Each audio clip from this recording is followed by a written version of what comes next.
Alerte maximale au Barça. En une seule conférence de presse, Hansi Flick a déclenché 3 séismes.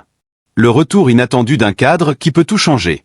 Une pique légendaire lancée au Real Madrid, déjà au bord de l'implosion.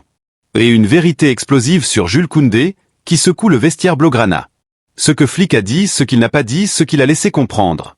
Ce que Koundé a tenté de démentir, mais qui révèle un malaise bien plus profond. Et comment tout cela pourrait transformer la saison, la dynamique, et peut-être le futur mercato.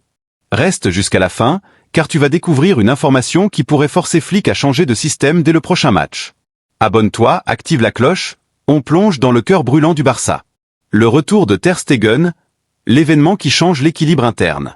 Marc-André Ter Stegen. Un nom, une présence, une colonne vertébrale. Depuis juillet 2025, le Barça doit apprendre à vivre sans lui, à reconstruire une stabilité défensive avec Johan Garcia. Pendant des mois, chaque match a été un test, chaque duel aérien un moment de tension.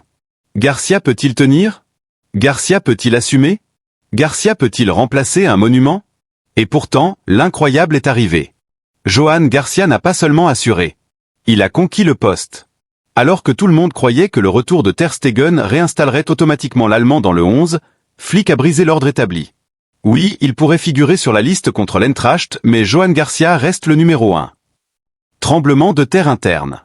Personne ne s'attendait à une déclaration aussi directe. Le message derrière le message est clair. La hiérarchie n'est plus liée au statut. Le mérite a pris le pouvoir. Le Barça entre officiellement dans une nouvelle ère. Et en coulisses, la question brûle. Ter Stegen acceptera-t-il d'être doublure pour la première fois depuis une décennie? Ce retour, présenté comme une bonne nouvelle, cache en réalité un duel silencieux qui peut exploser à tout moment. Flick humilie indirectement le Real Madrid. J'étais au lit, je dormais. Le Real Madrid traverse l'une des pires spirales de ces 5 dernières années. En un mois, ils sont passés de plus 5 points à 4 derrière le Barça.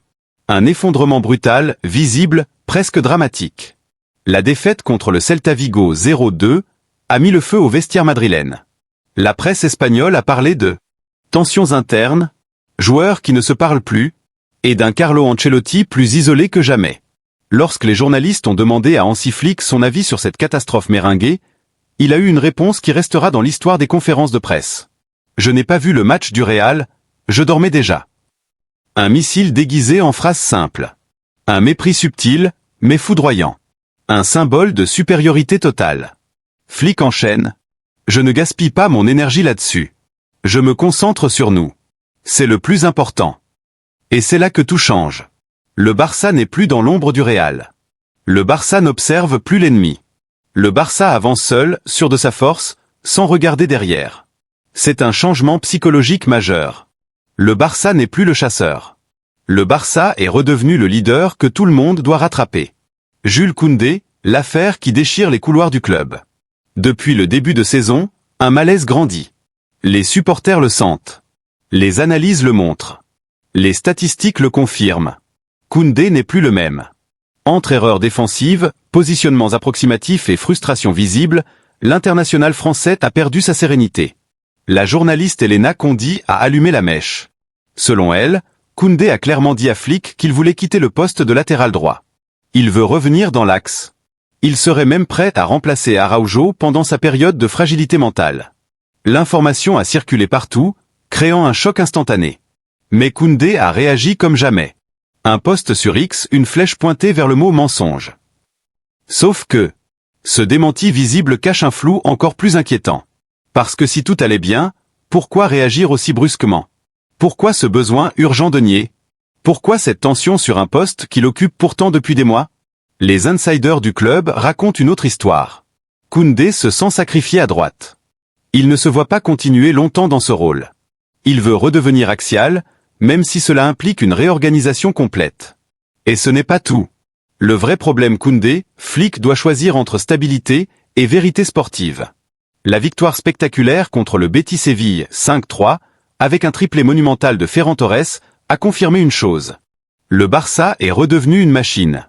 6 victoires consécutives. Une défense en progrès. Un milieu dominateur. Une attaque tranchante. Sur le papier, tout va bien. Mais en réalité, Flick fait face à un casse-tête stratégique majeur. Parce que si Koundé revient dans l'axe, qui prend le couloir droit? Qui assure la profondeur défensive? Qui tient face aux équipes rapides? Les options sont limitées. Eric Garcia, une solution de dépannage, mais pas un latéral naturel. Marcos Alonso, pas une option viable à ce stade. Un recrutement en urgence lors du mercato d'hiver. Et pendant ce temps, Araujo traverse une période très délicate liée à sa santé mentale. Une situation humaine respectée par tout le club, mais qui force Flick à réorganiser sa défense centrale. Le Barça a 3 priorités en défense. Araujo, le pilier instable mais indispensable. Martinez, la révélation de la saison. Koundé, talent immense, mais en crise de positionnement. Et Flick doit choisir. Pas pour un match. Pas pour une semaine. Pour la suite de la saison, et peut-être pour le futur du club. La vérité, le Barça gagne, mais le vestiaire bouillonne. Les victoires masquent parfois les fractures internes. Et aujourd'hui, le Barça est dans cette zone étrange où tout fonctionne sur le terrain. Mais où chaque décision peut provoquer une explosion silencieuse. Voici la réalité actuelle. Ter Stegen revient, mais ne reprend pas le trône. Garcia est numéro 1, mais sous une pression immense. Koundé est en crise identitaire. Araujo traverse une période émotionnelle sensible.